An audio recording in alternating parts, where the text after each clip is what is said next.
LinkedIn presents. The brain's social relevance system helps us connect and coordinate with other people and also shapes the decisions we make. In fact, our sense of what others are doing or think is desirable strongly shapes what we choose, what we're willing to change, and the possibilities we see for ourselves and others. More generally, feeling a sense of status, belonging, and connection serve as powerful rewards, and whether we realize it or not, we often make choices shaped by these forces.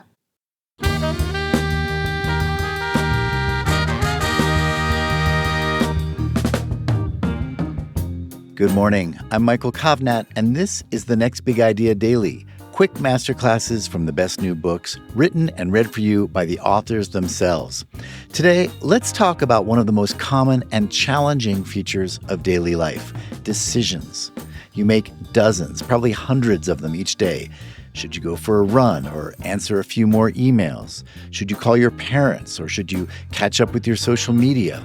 The answers are rarely obvious, and part of the problem is that what you feel like doing doesn't always align with what you think you should be doing, what syncs up with your deeper goals and values. Today, we'll hear a way to make that struggle easier with some help from neuroscientist Emily Falk.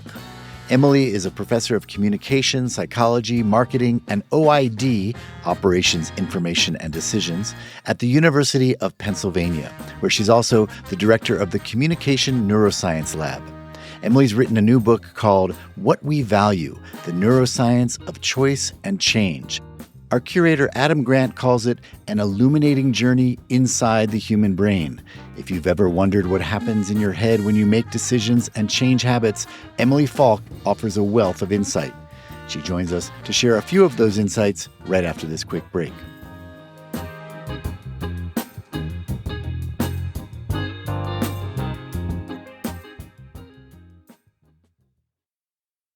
From LinkedIn News, I'm Leah Smart, host of Everyday Better, an award-winning podcast dedicated to personal development. Join me every week for captivating stories and research to find more fulfillment in your work and personal life. Listen to Everyday Better on the LinkedIn Podcast Network, Apple Podcasts, or wherever you get your podcasts. From LinkedIn News, I'm Jessie Hempel, host of the Hello Monday podcast. Start your week with the Hello Monday podcast. We'll navigate career pivots. We'll learn where happiness fits in. Listen to Hello Monday with me, Jessie Hempel, on the LinkedIn Podcast Network or wherever you get your podcasts.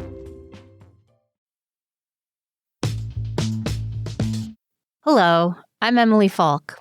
I'm a professor of communication, psychology, and marketing at the University of Pennsylvania, where I direct Penn's Communication Neuroscience Lab and the Climate Communication Division of the Annenberg Public Policy Center. My new book, What We Value, tells the story of how the brain makes choices and how we can leverage that information to change ourselves and connect with others.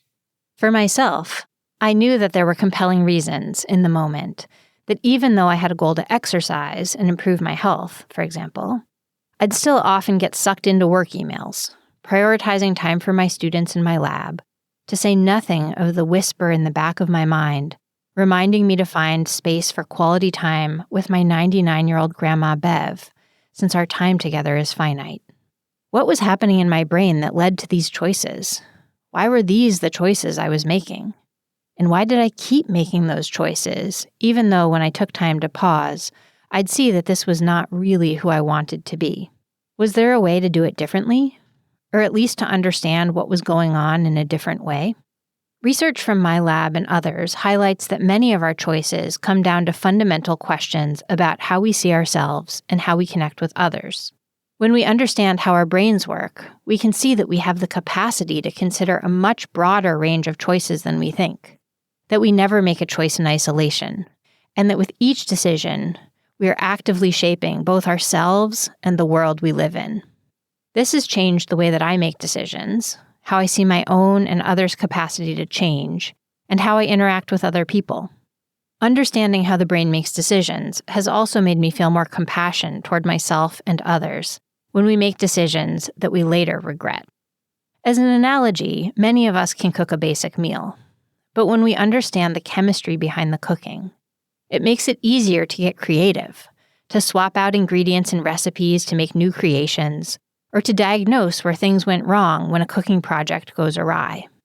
Likewise, my hope is that understanding how your brain works might allow you to explore different paths in your decision-making, make changes that are aligned with your goals, and connect with others in new ways.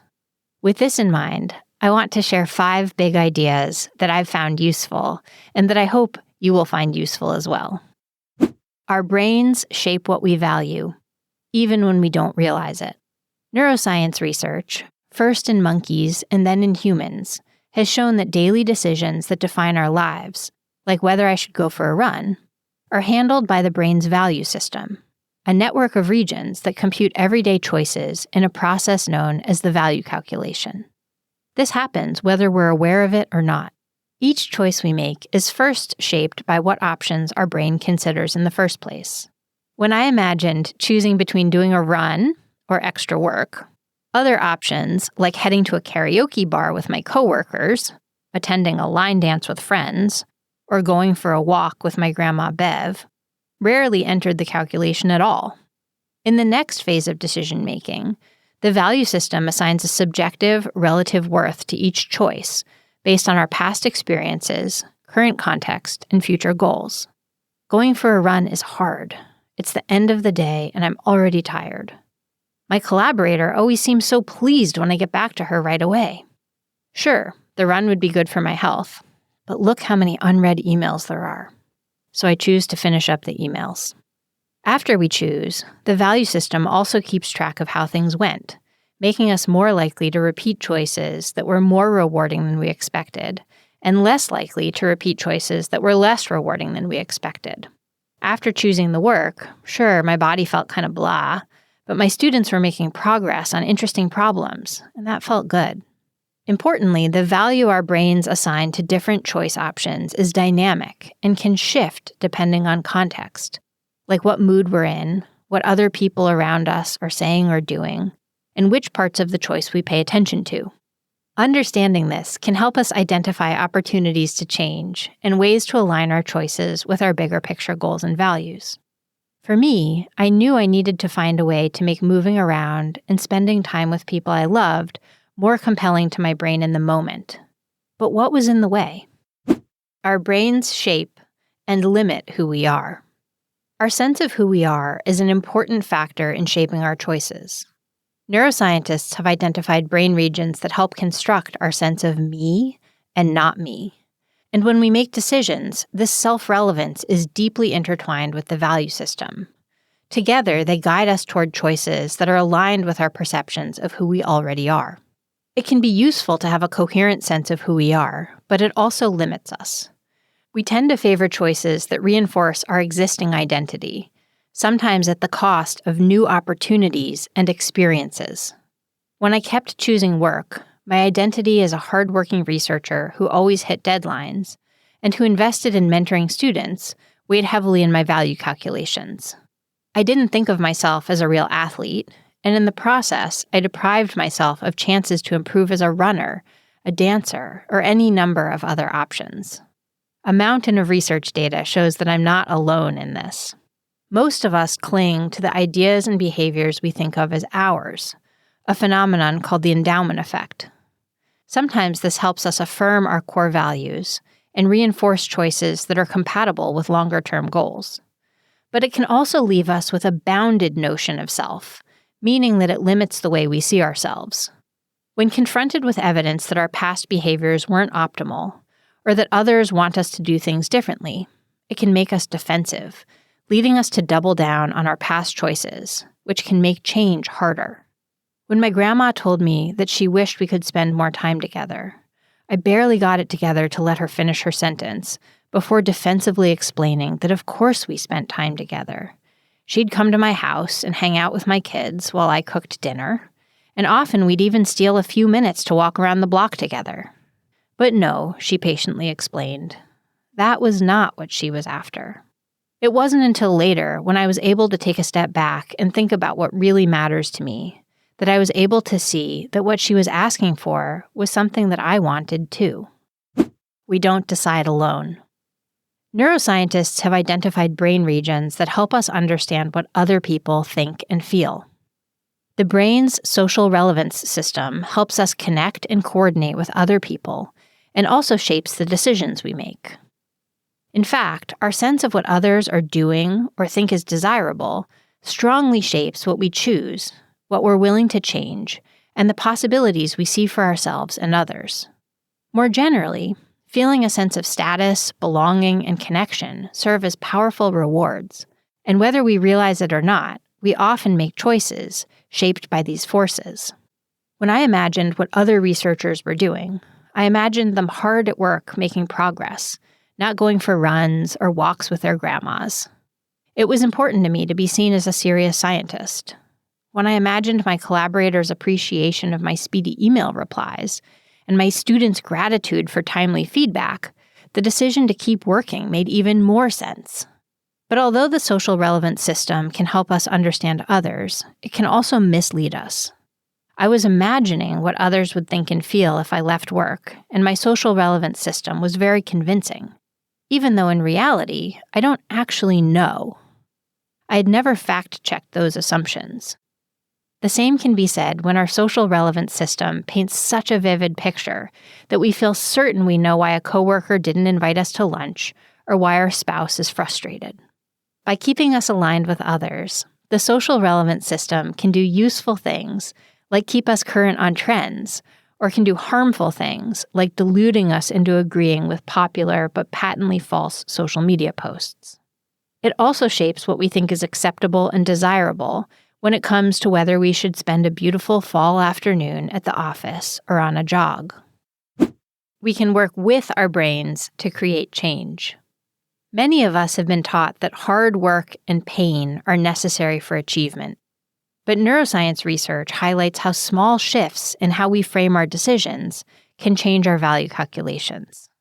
My hope is that understanding how this works might make change easier.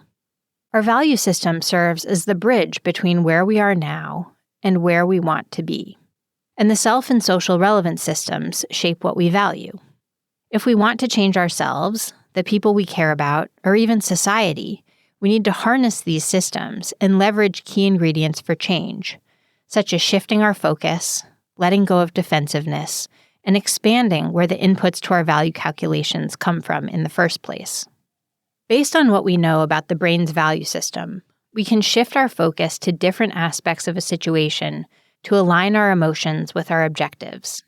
For instance, we can leverage the brain's natural tendency to prioritize immediate gratification to make future-oriented choices feel more rewarding in the present. Instead of choosing between immediate and future rewards, we can find ways to bridge them. Returning to the whisper in the back of my mind, reminding me to spend more time with my grandma, I knew I needed to find a way to make going for walks with Bev compatible with the other immediate pressures weighing in my value calculations.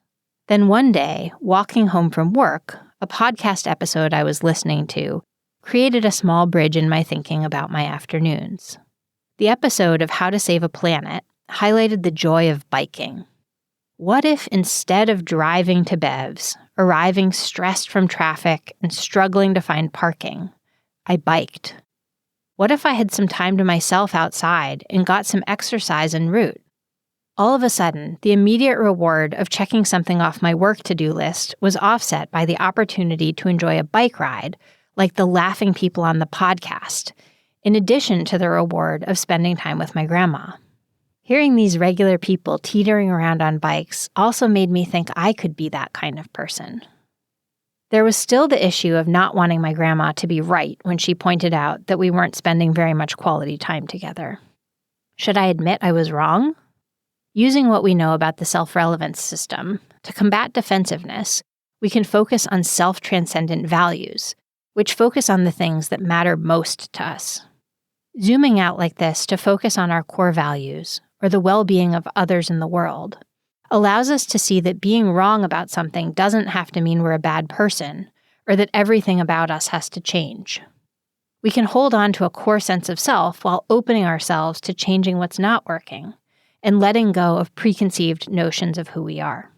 Finally, turning to the social relevance system, The people who immediately come to mind when we make choices get outsized influence. When I was thinking about the people I spent my days with at work, it made work rewards salient. And this isn't just true for decisions about how we spend our afternoons. All kinds of decisions, from the products we buy to what we think is important politically, are shaped by the voices we imagine most readily. Research shows that the people we spend time with are often similar to us in many ways. To counteract known biases in the social relevance system, we can audit who is and isn't part of our social networks and actively bring in new ideas through what we read, listen to, and who we spend time with. This expands our universe of choices, provides new and unexpected perspectives, and makes us better at coming up with creative solutions to problems. Thank you, Emily. Okay, everyone, you can get a copy of What We Value wherever you get your books.